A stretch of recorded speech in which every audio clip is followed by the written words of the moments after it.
So many people are looking to crypto markets to make life-changing amounts of money. Some of them so that they can retire early, escape the rat race, get back their time to do whatever they want. Well, the crazy thing about the crypto space is that there's all these new strategies for doing this that don't really exist anywhere else. And all these are made possible by blockchain technology. And in this video, I want to talk about how this is actually possible and how you could do it step by step. I'm going to talk about this as a blockchain developer who works with this technology on a daily basis and also a crypto holder myself.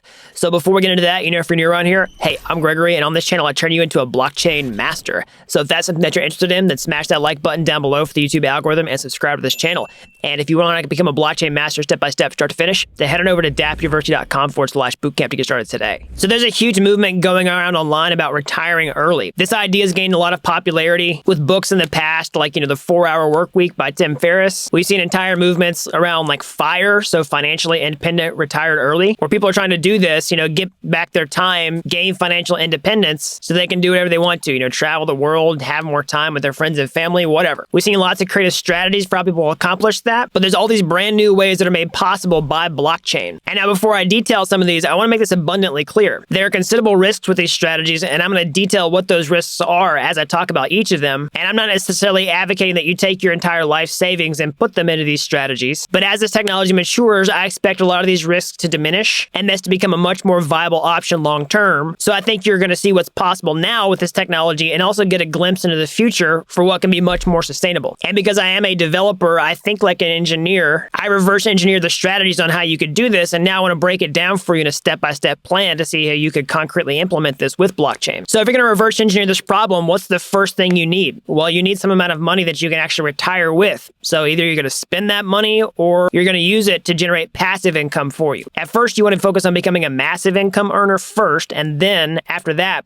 then focus on becoming a passive income earner. So a lot of people are first looking at, crypto price appreciation to accomplish this. They're trying to buy cryptocurrencies, let it increase in value, and then take that money and eventually sell it and convert it to something else that can earn them passive income for this early retirement. That's definitely a viable way to do it. I'm personally a fan of actually having a high income skill like blockchain. That's why I teach it on this channel, is because I think it's one of the best ways for people to actually earn, long-term cash flow and wealth, because you have more control over it and it's a much safer bet. But there's lots of other ways to do it. You could do it with traditional finance, equities, you could buy real estate, but whatever you decide to do, at some point you need to use that to build up a certain nest egg that you can use to actually retire off of. So that's step one. But once you've got that, what do? Well, like I was saying a second ago, a lot of people are just, planning on cashing out of the crypto markets and then going somewhere else to earn passive income that way. They don't think crypto is the actual end destination. They want to get inside crypto, take money, and then leave. But you can actually stay inside the entire crypto ecosystem and build some sort of long-term retirement plan with this technology. Now, let me break that down and talk about each of these strategies and how you can do it. Now, I want to reiterate again before I talk about these that there are considerable risks with each of these strategies, but I'm going to try to detail what those risks are and break it down one by one. But one way that you can mitigate some of this risk is actually break up, your nest egg and put it into different strategies. Actually kind of diversify the risks. So if any one of these fails in any way or doesn't perform like you expect, then you haven't put all your eggs in one basket. But these are all strategies that are made possible by blockchain technology, particularly built on top of the Ethereum platform with decentralized finance, or DeFi. So let's talk about these one by one. So strategy number one is with staking. Okay, and I mean real staking in this case. So I'll clarify what that means. So Ethereum right now is moving to proof of stake, which is its consensus mechanism. Basically, that's how the network is secured. So you can participate and help securing the network by becoming a validator and taking your Ether and staking it to the network, and you'll earn a passive income reward for doing this. Now, there are pros and cons to this, and I'll talk about those right now. So the pros is that this is a very decentralized way to actually earn passive income on your cryptocurrency, because it's only dependent upon the success of the network itself. You don't have to take it and put it into smart contracts. You don't have to hand your money over to some sort of like centralized custodian, like an exchange, to get passive income. It's one of the most decentralized ways to do it. Another pro is you can actually get higher yields if you have a technical proficiency to do this, because you can run your own validator. No one's going to charge you a fee for doing that. And there's another major benefit is if you're actually buying Ether and watching the price appreciate over time and you never sell it, there's no taxable event when you go to stake it. Okay, so you could have all that price appreciation with Ether over time, and then when you go stake it on the network, you would only be paying, capital gains tax on the staking rewards. Now, of course, that's not official tax advice. That might vary based upon your jurisdiction, but at least where I am, that's one way to do it. So that'd be opposed to like buying Ether, watching the price go up, selling it, paying taxes on it, putting it somewhere else. Well, instead, you can just buy Ether, hold onto it, not sell it, stake it, and then earn that passive income reward and only pay income tax on the staking rewards themselves. So cons to this strategies are, number one, you need 32 Ether in order to stake natively on the network. At the time of recording this video, that's a lot of money for some people. But there's other solutions to this, we'll talk about in a minute. You can do, staking pools, where you can stake with less, but you'll probably earn less. There's technical risks of your validator having security vulnerabilities. And then last but not least, of course, if you stake, you're subject to the price volatility of the Ethereum asset itself, or Ether. But this part of your strategy, what would happen here is essentially your passive income would just go up and down over time. So strategy number 2 is to actually participate in decentralized finance, or DeFi. So this is the explosion of applications that have been built on the top of the Ethereum platform over the past year and change. And a lot of these applications actually need liquidity in order to run, and they incentivize people to provide liquidity to the applications by offering yield. So essentially, you can take your cryptocurrency and you can put it into an application and earn passive income that way. You can see lots of different applications like Aave, for example, where you can put cryptocurrency inside of it and earn passive income, compound finance, and lots more. And in many cases, these applications will actually earn higher yields than you could get, in a bank account. And another major pro of this strategy is once you've kind of hit that spot where you're just optimizing for passive income and you want to protect the downside risk of price volatility, let's say you don't want to hold on to a cryptocurrency that could change in price, go up and down like crazy, you can actually do a lot of DeFi with stablecoins. So you could buy a stablecoin like, DAI or USDC and actually park those into applications and earn passive income that way. All right, so what are some cons of this strategy? So number one, there's an enhanced level of risk here. So you're talking about smart contracts. So whenever you're putting money in these decentralized finance apps, they're powered by smart contracts that are on the blockchain. And these are just written by programmers. Of course, they're audited. A lot of them are very secure, but at the end of the day, you don't really know what you don't know. And so that there are risks associated with these contracts, more so than if you were staking on the network itself. But you could also mitigate that risk by, putting your funds in multiple different projects. If any one single smart contract were compromised, only a small portion of your funds would be compromised. Another con of this strategy is that the yields can fluctuate. So the yields don't always stay sky high. A lot of them are based on demand for borrowing assets on the other side. And so if those yields go up and down, in the downtimes, then your passive income would drop. And last but not least, if you're farming or you're doing liquidity mining with stable coins, and there also are risks with the stable coins themselves, because these stable coins are powered by smart contracts.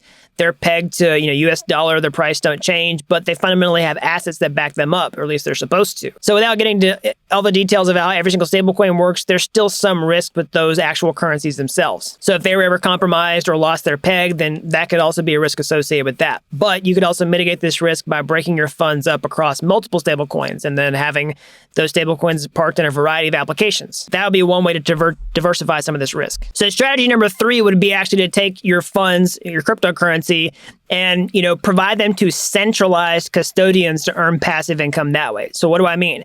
Well, many cryptocurrency exchanges, centralized exchanges, offer staking. They offer ways to park stable coins where you can earn yield on that. Now, they don't exactly work like DeFi apps. They're not powered by smart contracts. You're actually trusting a company at this point to take care of your funds. But over time, a lot of these companies, have established reputations. Coinbase, for example, is now a publicly traded company. They have a pretty big reputation to uphold. And so some of these are better than others, but that's one way you can do it. All right. So the pros of this is that you don't have to manage anything. You essentially just hand your funds over to somebody else and they do everything for you. There's no smart contract risk, so that there's no contract on the blockchain that could get hacked. But the cons are you are working with a centralized custodian. There's always risks of what could happen with their business. They could become insolvent. They could shut down. They could do something shady with your money. They're always going to charge some sort of performance fee for taking care of your funds, so you probably won't ever get as high a yield as you could somewhere else. But for many people, this is kind of what they want to do just out of convenience. All right, so that's a detailed overview of these different strategies. So let's actually visualize it and see how all of it works together. So you start off with active income before you get to the passive income side of things. Again, you want to become a massive income earner before you become a passive income earner. And essentially what you do is you want to grow that income. Like I said, my preferred way to do this is with a high income skill like blockchain. I think it gives you a ton of edge in this space. You could hold some cryptocurrency as well and get that cryptocurrency to appreciate in price, okay? But at some point, you want to take that pie and divide it up among, some of these different options, right? That's the way that you can diversify the risk. Again, there's lots of downside risks, as I clearly talked about in this video, but there are ways you can mitigate it, right? You can do DeFi. If you're going to do stable coins, you can use a variety of stable coins and then park them across a variety of staking applications or DeFi applications. So like this even pie might look, even more sliced up than this. You could stake. I mean, you could stake on multiple blockchains that offer staking even outside of Ethereum if you really wanted to. You could break that up. And then with central custodians, you could also break up, the different custodians that you use. And then you could also break up the different assets that you provide. So if like one stopped performing, or maybe one stable coin was at risk, for example, you could still break that up across multiple assets, across multiple things. So this is a way how your pie could look to where you mitigate some of this downside risk over the long term and actually build something that could reliably generate you passive income. And this is a strategy that's only made possible with blockchain technology. So the last thing I'll say about this is that you have a huge edge with these strategies as a developer, with technical skills. That's one of the reasons I teach them so much in this channel. Of course, it's one of the best ways to generate, long-term active cash flow with crypto.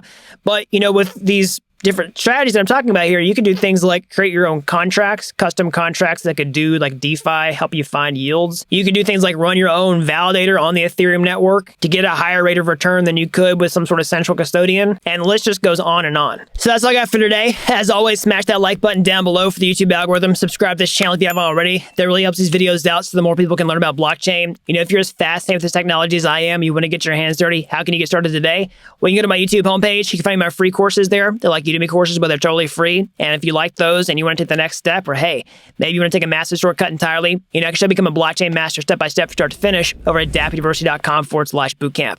You don't have to be an expert to get started today. I help people with zero coding experience become real-world blockchain developers in a matter of months. So that's all I've got. And until next time, thanks for watching Dapp University.